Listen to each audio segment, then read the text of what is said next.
and the murder that has taken place in Uttar Pradesh, I would recommend that you don't try and distract that.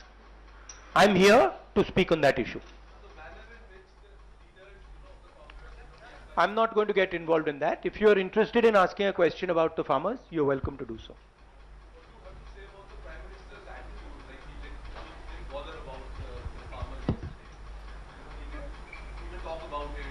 It is a, as I said, it is a systematic attack on the farmers of this country.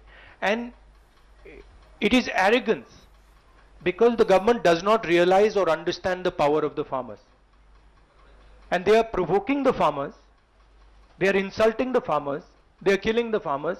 This is a very dangerous and bad idea. Siddharth from ANI. Yes.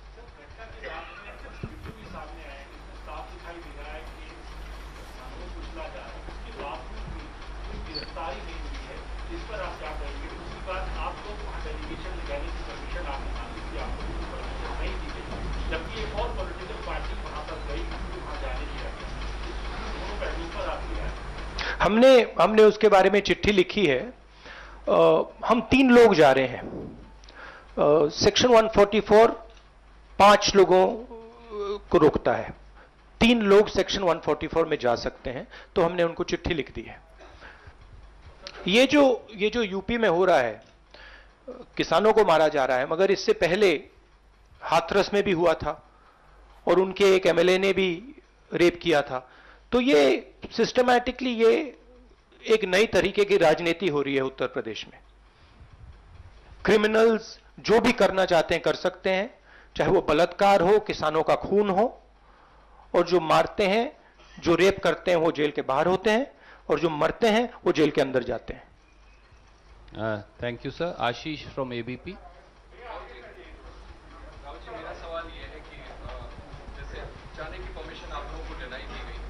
Priyanka ji को लगातार जो गिरफ्तार करके रखा गया है, आपको क्या लगता है कि उनको क्यों नहीं वहां पर जाने दिया जा रहा है?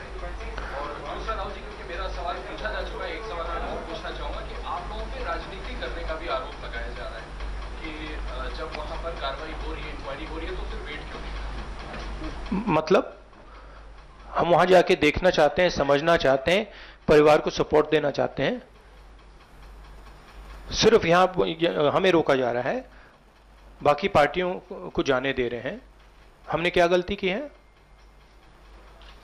और जहां तक प्रियंका की बात है, ठीक है, प्रियंका को बंद किया है, मगर ये मामला किसानों का है। Thank you sir. Neeraj from TV 18। Rahul ji, कल आपके मुख्यमंत्री छत्तीसगढ़ के मुख्यमंत्री एयरपोर्ट से पहुंचे, लखनऊ, वहां रोक दिया गया। अब आप लोगों ने जाने के लिए तय किया है, आपको लगता है कि वो अनुमति देंगे? क्योंकि अनुमति से तो इनकार कर दिया है वहां की सरकार ने। और दूसरी बात, आप लोग आरोप लगा रहे हैं कि सरकार साजिश रच रही है, और बीजेपी विपक्ष पे आरोप लगा रही है कि विपक्ष के दर राजनीति। देखिए, ये मैं आपको थोड़ा समझा देता हूं। जैसे अभी आपने बोला ये राजनीति हो रही है। देखिए, हमारा काम, ऑपोजिशन का काम प्रेशर बनाने का होता है। जब हम प्रेशर बनाते हैं तब वहां पे कार्रवाई होती है। हाथरस में हमने प्रेशर बनाया, तब जाके कार्रवाई हुई। सरकार चाहती है कि हम इस मुद्दे को उठाएं ना, प्रेशर ना बनाएं, कि जिन्होंने मर्डर किया वो भाग के निकल जाएं। अगर हाथरस में हम गए नहीं होते, वहां पे जिन्होंने बलात्कार किया था वो सब स्कॉट फ्री निकल जाते।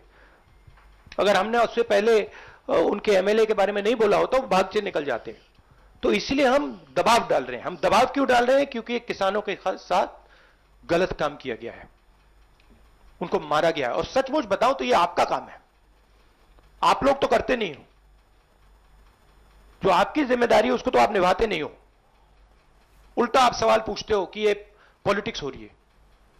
आपकी जिम्मेदारी भी है, उसको तो आप भूल गए और फिर कहते हो हमें कहते हो। Thank you.